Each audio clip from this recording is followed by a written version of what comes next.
and welcome. We're so happy you're here with us today. We really are, If you're listening to this, you are probably learning English, right? and you probably want to feel more comfortable when you actually have to speak it. Which is completely natural. It can feel like a really big hurdle. You can. So today, we have a deep dive that is custom made just for you. Custom made. I like that. Yeah. Our mission is simple, but really powerful. We want to help you master how to talk about yourself in English Mm-hmm.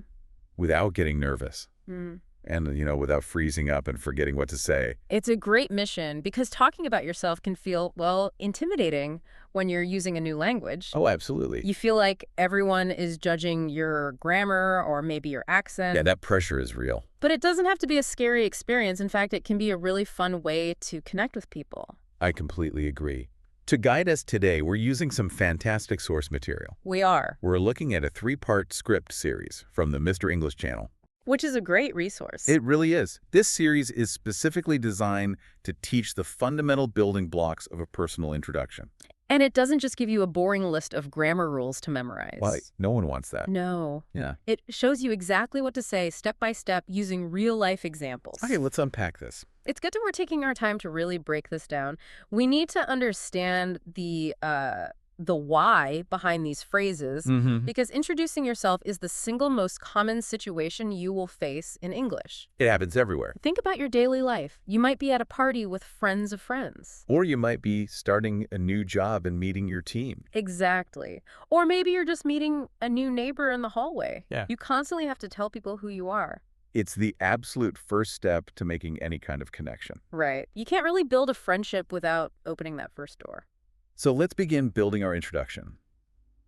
For you listening, we're going to use simple, easy-to-understand words. Nice and slow. Let's imagine we're building a house. We will call Section 1 the foundation. A foundation, the base of the house. Exactly. This foundation is made of 2 things, your name and your origin. Origin meaning where you were from. Yes. The sources say every good introduction begins with a direct, warm greeting. You smile. You smile and you say, "Hi, I'm," and then your name. Oh. Let's repeat that for you listening. "Hi, I'm John." Or, hi, I'm Maria. Yes, it sounds incredibly basic, but starting simple is the best strategy. Now, you should also be prepared for the other person to be a bit more formal. What do you mean by that? Well, sometimes people might ask, may I have your name? Oh, yes. Or they might say, what should I call you? What should I call you? Right. And when English learners hear an unexpected phrase like that, they sometimes panic. Because it's not the textbook question. Exactly. But they are just asking for that same simple answer. You just reply with, hi, I'm, and your name. Now, what if you have a name that is unique? Or maybe a name that is very common in your home country, but totally new to an English speaker. That happens all the time. The Mr. English channel sources have a great tip for this. They say people might not catch your name the first time, Right. and they might ask you to spell it out. The example they use is the name Emily. Emily. So she would say Emily. But isn't it a bit awkward to spell your name out loud if you don't have to? I mean, I can see how it would feel that way. It might feel awkward at first, but it's actually a very powerful thing to do. Really? How so? If someone looks confused, spelling your name slowly does 2 things. First, it shows the other person that you are patient and helpful. Ah, that makes sense. You are making it easier for them to get it right, which they appreciate. They don't want to say it wrong either. Exactly. And second, it is a great opportunity for you to take control of the conversation. It shows confidence. So if your name is Emily, take a breath and clearly say Emily. Don't rush it. Let the listener practice the English alphabet. I like that. You're helping them, not apologizing for your name. Never apologize for your name. So after the name comes the origin. Most people will ask, where are you from? Where are you from? The standard answer is just the name of your country. I'm from Canada. Or I'm from the United States. And that works fine. But here's where it gets really interesting. You can add descriptive flavor to your answer. Descriptive flavor. The sources suggest using describing words to actually paint a picture in the listener's head. That's right. Instead of just saying the name of the country and stopping, you add a little bit of context. Exactly. For example, instead of just saying, I'm from Canada, you could say, I'm from Canada, specifically a small, quiet town near Toronto. A small, quiet town. Listen to those words. It totally changes the feeling in the sentence. It does. Or instead of just, I'm from the United States, you could say, I'm from a very sunny and warm place in California. What's fascinating here is the psychology behind those extra words. The psychology. Yeah. When you add describing words or adjectives like small, quiet, busy, or sunny, you aren't just giving them geography, you are giving them a conversational gift. A conversational gift. How do you mean? Well, think about it. If you just say Canada, the other person might not know much about Canada. Right. They might just say, oh, nice. And then the conversation just stops. It's an awkward silence. We hate those. But if you say, a sunny and warm place, they have something to connect with. Oh, I see. They can instantly say, oh, I love sunny weather. I wish it was sunnier here. Or if you say a busy city, they might say, I could never live in busy city. I like the quiet. Exactly. You are giving them an easy way to keep the conversation going. You are handing them the next puzzle piece. That's a brilliant strategy for anyone who gets nervous about awkward silences. Just give them a describing word. Okay, so our foundation is poured. Hi, I'm your name. I'm from a describing word place. Solid foundation. Let's move to section 2, which is the first floor of our house. This is your role in society. Yes. In English, the most common follow-up question is, what do you do? What do you do? And I know this question causes a lot of trouble for beginners. It definitely causes confusion. Because what do you do sounds very similar to what are you doing? Right, they sound almost identical to a learner. But they mean completely different things. When an English speaker asks, what do you do? They are not asking what you are doing right this exact second. If they wanted to know that, they would use the continuous form, what are you doing? Exactly. If someone asks, what are you doing? You might say, I'm talking to you, or I'm drinking coffee. But that's not what do you do means. No. If we connect this to the bigger picture, the question, what do you do, is a cultural shorthand. Shorthand. Yes, it's asking about your profession, your daily life, and your general role in society. They want to know how you spend the majority of your time. Okay, so how do we answer it well? The Mr. English source material gives the example of an English teacher. The basic answer is just, I am an English teacher. Let's say that clearly. I am an English teacher. Perfect. But they share a secret to sounding much more fluent and natural. Oh, the secret. The secret is to add the why. You add a short reason explaining why you like your job. Okay. So instead of just stating the job, you say, I'm an English teacher, and I love my job because I meet people from everywhere. Listen to the difference there. It's huge. The first one is just a fact. I am a teacher. The second one shows personality. I love my job because I meet people from everywhere. Adding that why makes you sound relaxed, positive, and much more fluent. It shows you can connect different ideas in a single sentence. But I'm thinking about the listeners right now. Not everyone has a traditional 9-to-5 office job. Does this still work for them? Absolutely. The sources are very clear that life is diverse. Your introduction should reflect your actual reality. You don't need a traditional job to have a role in society. No, English has great phrases for all these situations. Let's walk through some of those examples from this Mr. English channel, nice and slow. Good idea. Let's say you're a student. You could just say, I'm a student. But the better phrase is, I'm a student at the university, and I study art. Right. You add the location and the subject. Let's repeat that. I'm a student at the university, and I study art. It gives that extra detail we talked about earlier. It gives the other person a chance to say, oh, art. What kind of art do you make? What about someone who stays home to raise their children? This is a huge job, but sometimes people don't know how to describe it professionally in English. The modern respectful phrase is stay-at-home parent. Stay-at-home parent. Decades ago, people might have used terms like housewife, but language has evolved. Stay-at-home parent is very common and very respected. So you simply say, I'm a stay-at-home parent. Or you could specify, I'm a stay-at-home mom, or I'm a stay-at-home dad. That's incredibly useful to know. Now, what if you are currently unemployed? That's a tricky one. Saying, I have no job can feel a bit negative or heavy for a casual introduction. It can. A much more natural and positive way to phrase it, according to the sources, is to focus on the future. Okay, how do we do that? You can say, I'm currently looking for a new challenge in the tech industry. Wow, that sounds great. Let's hear that again. I'm currently looking for a new challenge in the tech industry. Or the medical field, or whatever your area is. Notice the phrase, looking for a new challenge. It sounds active, professional, and optimistic. I love that. I'm looking for a new challenge. It completely changes the tone from sad to hopeful. And finally, what if you've finished your working years? You can proudly say, I am retired, so now I have more time for my hobbies. I'm retired, so now I have more time for my hobbies. Exactly. So what does this all mean? It means your current situation, whatever it is completely valid. You don't have to fit into a neat little box. You just need the right vocabulary to express your specific role. Whether you study, raise kids, look for work, or enjoy retirement, you have a solid first floor for your introduction house. Exactly. We have a foundation and a first floor. Now we need to make it look like a home. That brings us to section 3, adding color. Adding color. This is where we talk about family and our furry friends, our pets. The sources describe this as adding the windows and planting a garden in our introduction house. Let's start with family.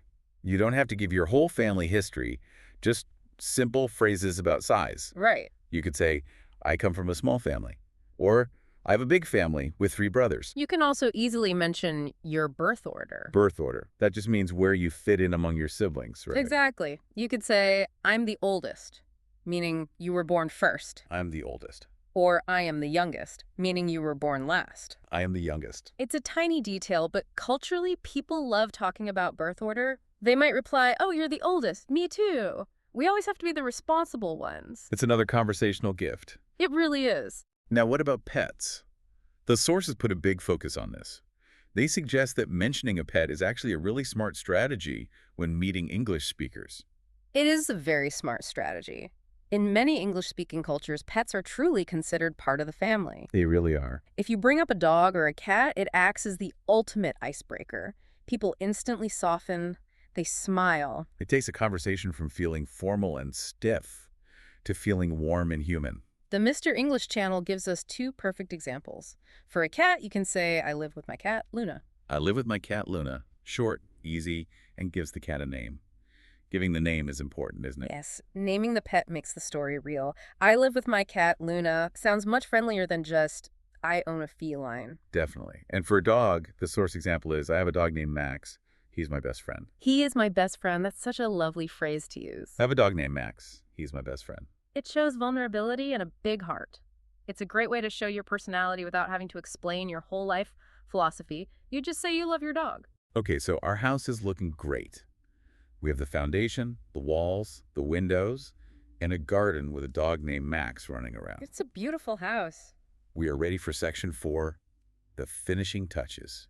This is the paint and the decorations. It's the fun part. This means talking about your hobbies, your likes, and your dislikes. This is where you really become an individual to the person you're talking to. To talk about hobbies, the sources give us a fantastic, highly natural English phrase. Instead of always saying, I like. Right. Instead of just saying, I like, you can say, I'm really into. I'm really into. Let's spell that out for the listener. I''M. Really? Into. I'm really into. It simply means you are very passionate about something. It's a phrase native speakers use constantly. I'm really into cooking, or I'm really into painting. Notice the structure there. You use the phrase, and then you usually add an action word ending in ing. Cooking, painting, reading. Let's try it. I'm really into reading. It sounds so much more fluent than my hobby is reading books. It does. It feels less like a textbook and more like a real conversation. Now, sharing what we like makes sense. But the Mr. English channel suggests something surprising. Surprising. They say we should also share our dislikes, things we do not like. This raises an important question. Why would you want to be negative when you are trying to make a good first impression? Yeah, doesn't that seem risky? You don't want to sound like a complainer. You don't want to complain about heavy, serious things? No. But sharing a mild, harmless dislike is actually a psychological trick. It shows you are an authentic human being. If you only say positive things, you sound a bit fake. Like a robot reading a script. Exactly. Sharing a small dislike, like a food you hate, shows vulnerability. It builds trust because it feels honest. That is fascinating. So it's about being relatable. Yes. And the sources provide a really useful sentence structure for this. It's the like and dislike formula. Let's hear the formula. The formula is, I like A, but I don't like B. You start with the positive, use the word but to pivot, and end with the negative. It's all about balance. Let's look at the source's exact examples slowly so our listeners can practice. The first one is, I love sports, but I really don't like waking up early. I love sports, but I really don't like waking up early. That's perfect because almost everyone can relate to not wanting to wake up early. It's a very safe, funny dislike. Exactly. Here's another one.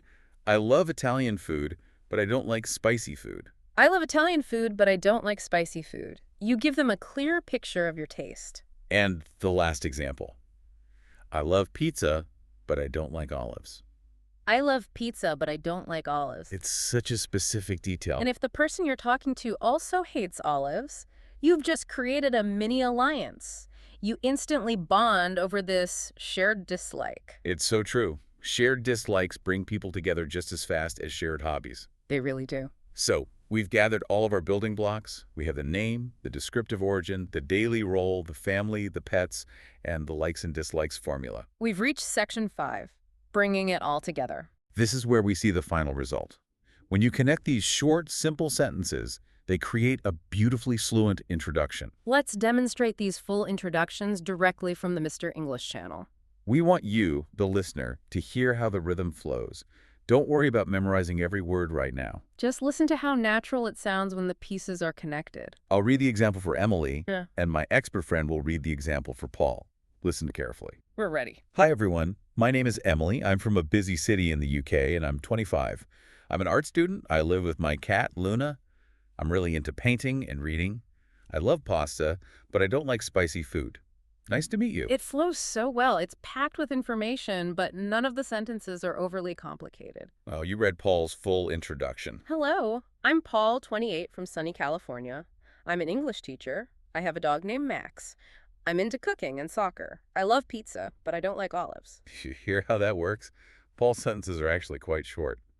I'm an English teacher. I have a dog named Max. But stacked together, they paint a complete, colorful portrait of who Paul is. And that is the ultimate goal, to let people see a little bit of who you really are. So we want to encourage you to take this toolkit and build your own house. You don't need complicated grammar.